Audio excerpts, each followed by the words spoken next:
কবিতা মিথ্যে কথা, কবি শঙ্খ ঘোষ। লোকে আমায় ভালোই বলে, দিব্যি চলন সই, দোষের মধ্যে একটু নাকি মিথ্যে কথা কই। ঘাটশিলাতে যাবার পথে ট্রেন ছুটেছে যখন, মায়ের কাছে বাবার কাছে করছি বকম বকম। হঠাৎ দেখি মাঠের মধ্যে চলন্ত সব গাছে এক এক রকম ভঙ্গি ফোটে, এক এক রকম নাচে। ও মা দেখো, নৃত্যনাট্য! যেই বলেছি আমি, মা বকে দেয়, বড্ড তোমার বেড়েছে ফাজলামি। চিড়িয়াখানার নাম জানো তো? আমার সেজ মেশর। আদর করে দেখিয়েছিলেন পশুরাজের কেশর।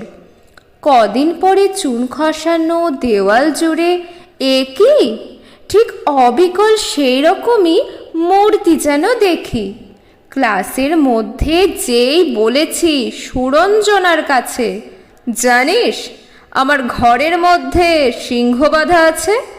শুনতে পেয়ে দিদিমণি অমনি বলেন, শোনো, এসব কথা আবার যেন না শুনি কক্ষনো। বলি না তাই সেসব কথা, সামলে থাকি খুব, কিন্তু সেদিন হয়েছে কি এমনই বেয়াকুব।